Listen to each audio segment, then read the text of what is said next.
I was always that kid. Right? Why must you choose the hardest possible way to do something? I mean, you have 4 degrees. You have 4 degrees. Right, like, that's so like far. insane. Yeah, so far. It's also one of those, I was also that kid that was like, oh my God, if you would just shut up, you wouldn't get in so much trouble. And my answer was always, I genuinely wish I could. I wish that I could shut myself up. I am seeing that I'm making the problem worse, but I cannot just let it continue when this is not okay. It's not within my capacity to control it. And even when I learned to control when I spoke, I'm still not great at controlling my face. And my face shows a lot, even when my mouth knows to be quiet. I have the same problem. I think that's all of us. I think we are all people, especially as female-identified people. We're all the people that sit in the meetings and hear the men that talk over us. And we're all the people who have an idea, but then no one listens. And the man repeats what we just said, and everyone talks about how great he is. We're all those people. We've all had those experiences. It's sort of figuring out what we do with the feelings that come with that.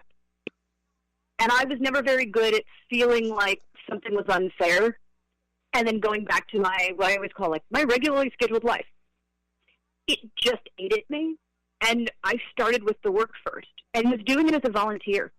And that's always kind of my first recommendation, is that if something bugs you, figure out what you can do about it. And we don't all come from the same levels of privilege. And we all have some in some way. But with what we have, what can we do?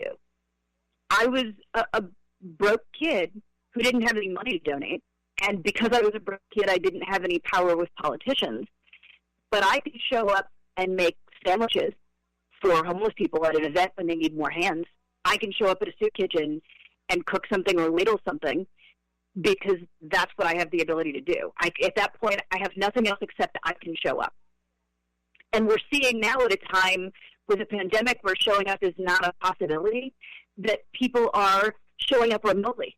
They're coming to events. They are writing postcards to remind people to vote.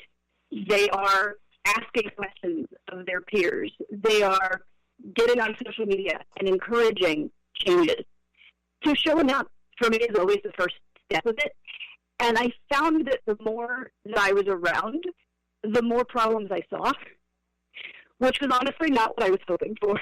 I think we all kind of hope for the easiest path of I'll just fix this one thing and then everything is fine. And instead, the more people I met, but I was young, and when you're young, you're inherently dumb because that's sort of the benefit of being young. And it went from I'm going to volunteer to help a group of people, this sort of pie-in-the-sky idea of like this collective of people in a category. And then I met people. And then it stopped being about the collective people, and it became, well, I'm doing this to show up for individuals with names and faces I know, who have told their stories, who I know have been dating each other for 45 years. And they're afraid that they're going to die and not have the same death rights or hospital rights because they can't get married. And suddenly it wasn't about the idea of same-sex marriage as a political statement or a movement or something to get involved or something to disrupt things. It became about the two humans in front of me who held hands when they walked to the car and who traded, shirts because one didn't like the outfit they were wearing. And why can't they get married? And how am I just okay with that? And I couldn't just be okay with that.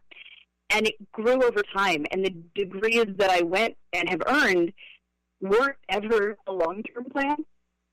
I was doing the work, and then I would get to a point, and I'd say, well, I want to do this. And they'd say, well, you can't do that without a degree, which makes sense. We don't want people running around thinking they can do all the things that people should actually be trained for. And, I had a minute where I was like, oh, there aren't therapists that specialize in sexual and gender minorities. People like to talk to me. I could do that. I'll just do that. And so brave. People were like, I thought I would just do it, and then I got very lucky that there were people who were either chronologically or just professionally my elders who said to me, like, that's adorable. That's not a thing a person just does. You actually have to go to school and learn how to do that. That's not a thing you just decide one day that you can do. But yeah, no problem. So no problem. You're like, you just went. You're just like, okay, sign me up. Yeah. Well, and I am, my level of nerdy, and I think we all have nerdiness somewhere. My nerdy category is that I really like school.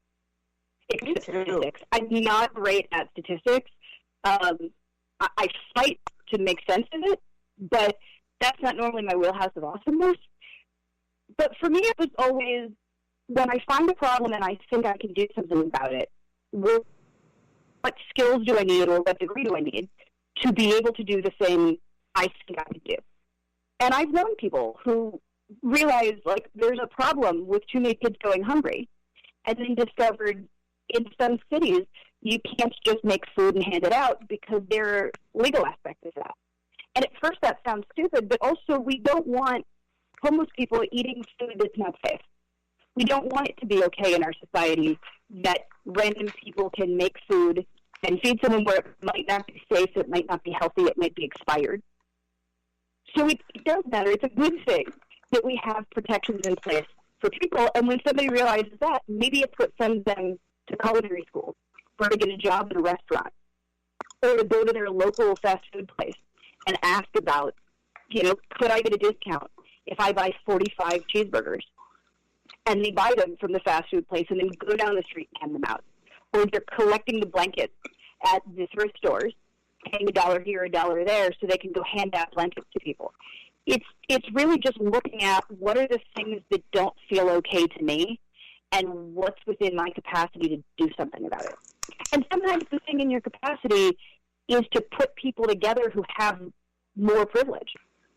I'm never going to probably have bajillions of dollars, but if I can get to a place where I can get in a room with a bunch of people who have a lot of money, suddenly now there might be something different I can do that I couldn't do if I was just doing it on my own. Amazing. Amazing advice for these young women that are aspiring. I love it because, I think there's a lot more of these types of women launching into the world that would really want, that really, I feel, I don't know. I mean, I'm in a different genre than you and this other generation. And I just feel like there's so much more passion. People they want to do their passion. I don't know if it has to do with the internet. I don't know. But there's more about that than, like, I'm just going to be an accountant because I know that's going to be a secure thing. There's not as many of those as times have changed. Yeah, times have changed. It used to be in our grandparents' generation that everyone's roles were very clearly defined. Right? Everybody was in, as far as we saw in the public eye, everybody was in a heterosexual relationship. You got married when you were about 22, if that. The men went to work. Their entire job was to earn the paycheck. They kept the same job for 35, 40 years. They got a grandfather clock and a retirement party and a pension. And the women made babies, raised babies, kept the house, had the dinner on the table, handled all the child care, and was the supportive person to the husband because the husband brought in the money. All the roles were totally defined, and there was nothing really that changed in that. It was pretty consistent. And then we reached a point where divorce started in the U.S., and suddenly it became, well, now that divorce is an option, as women, we can't assume anymore that there will always be someone who pays the bills. And so now we have to figure out, what if I have to pay my own bills? And we had situations with, for example, Justice Ginsburg, who, I don't want to say single-handedly, but single-handedly created situations where women could now have their own bank account. It wasn't that long ago that women couldn't have their own bank accounts or own their own property. Love her for that. Yeah, also, I was born on her 50th birthday, which no matter what I do, I truly believe will be the coolest thing about me ever, is that I happen to have been born on her 50th birthday, and we share a birthday. That's beautiful. My book is actually dedicated in part to her.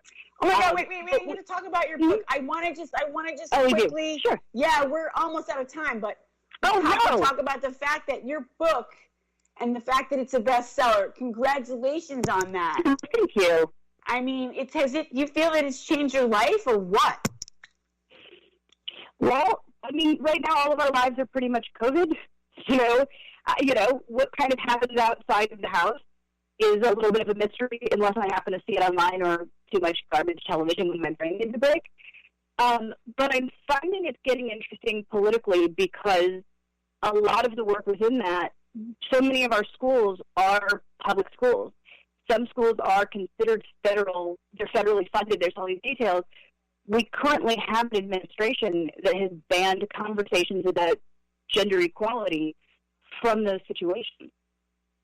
So it's directly impacting the work. And That's it's very amazing. weird to have, right? It's weird to have a president come on television and say, your work is actually illegal now. The publishing house that this first book is published through has told me, please do what you can to promote the book and set it up, because if there's another 4 years of this administration, we fully expect this book to join the banned book list. And, you know, I don't look at that. I didn't write it for the sales, so I'm not concerned about personally. But the message and what you're doing and the impact, it's so important. It's so important. It's modern. It's happening. It's now. It's relevant. You know, I mean, it can't be banned. Now's the time to pick it up. Right. Now's the time to pick it up. It's the time. I've had people tell me that they're buying multiple copies to give to each of the teachers that their kids have. I've had people reach out and send me emails that they are calling their local library and asking the library to keep copies on hand. They're calling university libraries where they may have gone to school or that's in their community. Amazing. I've had teachers call me and say, I just had a birthday. I normally get a bunch of apple-scented things. I love the intention, but oh my gosh, as a teacher, all we get are apple things. We're a little sick of it. Somebody gave me your book instead, and all of the other teachers in my classroom area are mad at me because they all wish they got that. Oh, that's a great idea. Okay, did everyone hear that out there for your teachers? Okay, we need to do this. We need to spread the love of the book, and we need to wrap up. So I'm going to let Chris tell you the best way to get in touch with her. Her website, I believe, right? Would that be the best way? Absolutely. So my website is thisischris.com. This is KRYSS.com. And I actually have a little bit of a surprise. For anybody that goes to my website and sends me a message through the contact on that and mentions that you listen to this conversation, you're going to be entered in a drawing to get a free copy of audiobook version of this.